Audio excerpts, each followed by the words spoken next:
In this video, we're going to be going through the process of importing a published dataset into Pluto. So here I'm starting in Pluto on my Published Experiment Requests page, and this is under the Research setting in the navigation. So I would go to Research and Geo Imports. Now, the NCBI GEO is a large data repository containing especially gene expression datasets, and that's a main automated way that you can pull data into Pluto. So we'll walk through that process today. Typically, I would start by reading a paper, such as this one, where single nucleus RNA-seq was used. You can see some of that data here in the figure. Oftentimes, if I'm wanting to analyze this data myself, I'll go all the way to the end of the paper to the data availability. The data availability statement here shows that the sequencing data, the single nucleus RNA-seq data in this case, has been deposited in the Gene Expression Omnibus, or NCBI GEO. And that has an accession ID that starts with this GSE and then the number.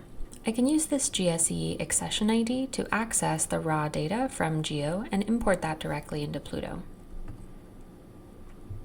Here you can see the GEO entry for this particular data set. This is snRNA-seq data with 59 samples, and these samples have different characteristics. When the data is imported into Pluto, all of the sample metadata that's available on GEO will come with it as well as the raw data. To import this data into Pluto, all I need is the GEO accession ID, which you can see here in the search bar, or I could copy from the URL. Back in Pluto, under the Research section, GEO Imports will take me to this page, and I'll start by entering the accession ID into this field here and clicking Search. Now, what Pluto is going to do is search through the thousands of published experiments that already exist on the platform. Because no result was returned, Pluto is allowing me to request this data from GEO. I'll click this button to request that study, and I can now see that this request has been submitted. Typically, it takes NCBI GEO roughly 24 hours to deposit those FASTQ files into Pluto. I'll get an email when those FASTQ files have arrived and this dataset has moved into a completed state. At that point, I can go over to our Research Published Datasets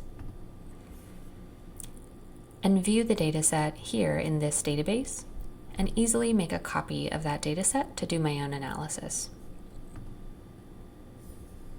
You can also view the datasets that you've imported from this GEO Imports page by clicking on the experiment link that will appear here once that request has been fulfilled. Published datasets can be an invaluable resource for analyzing data to address your own scientific questions without needing to run additional experiments. We hope you found this useful and take advantage of this feature in Pluto.